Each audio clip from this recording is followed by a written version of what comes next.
Tatamsa'ina vaayirasii koronaa ittisuu fi gorsa ogeeyyii fi qajeelfamoota bahan hojiirra oolchuun murteessaa ta'uu hayyuun xiinsammuu Yuunivarsiitii Saayinsii fi Teekinooloojii Adaamaa Dr. Kumsaa Doonis bilbilaan OBN'tti kan himani. Yaaddoo otoo hin ta'in akka silaa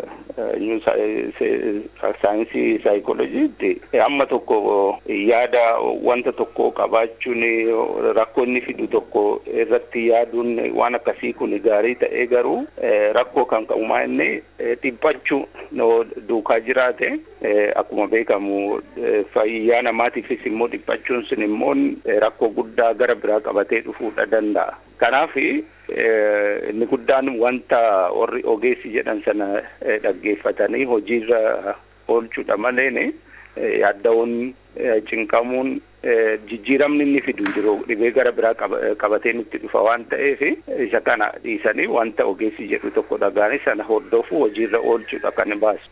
Yaaddoon immoo dhukkoo biroof waan nama saaxiluuf uummanni dhiphachuu akka hin qabnes dhaamanii. Akkuma natural immunity amma kan jedhu kun yoo namni tokko yaaddaa ta'e gadi bu'aatidha kan inni deemu.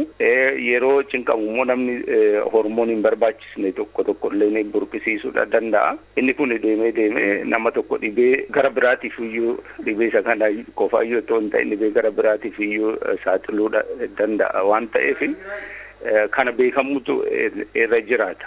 Yoo nyuu saayinsii tokko dubbisne harka baay'een namni wanta akkasittiin dhibee qaamaa isa dhugaadhaan kan namatti dhufu keessaa parsantii baay'ee isaa harka 60 sanaa ol kan ta'u cinqamuudhaan dhiphachuudhaan waan akkasiitiin dhufa waan ta'eef carraan namni tokko dhibeedhaaf saaxilamullee baay'achaa kan bal'achaatidha kan inni deemu. Qajeelfamoonni tajaajiloota garaagaraa daangessuuf ba'anis marsaan vaayirasichaa iddoo tokkotti akka dhaabbatuuf gumaacha akka qabu dubbatan. Saayikilii isaa kana bakka tokkotti cituutu irra jiraata. Saayikiliin adeemsa dhibee kana bakka tokkotti cituu akka danda'u immoo gorsa ogeessaa sirriitti dhaga'uun barbaachisaadha. Saayikiliin sana hin citu akkasittiin uummanni dhagahee torbee lama ji'as haa ta'u. Akka sila mootummaanii fi ogeessi jedhu tokkotti hin deemnu taanaan saayikilii sana kutuu hin dandeenyu. Kanaaf rakkina keenya har'aa kana ciniinnanneetuma bira dabarsuutu nurra jiraata.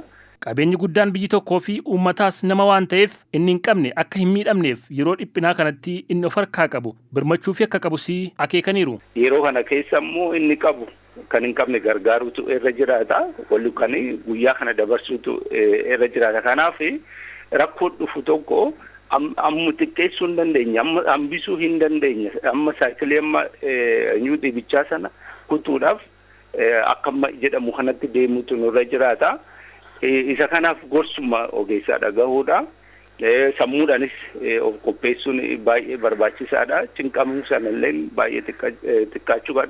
Cinqamuu inni dhugaa yookaan immoo wanta qabatama tokko irratti hundaa'anii yaadda'uun amma tokko wanta rakkina kana keessaa baasuudhaaf amma tokko nu gargaaruu danda'a. Cinqamuun suni garuu akka masila jenne sana dhibeedhaaf nu saaxiluu waan danda'uuf sammuudhaan of qopheessutu nurra jiraata.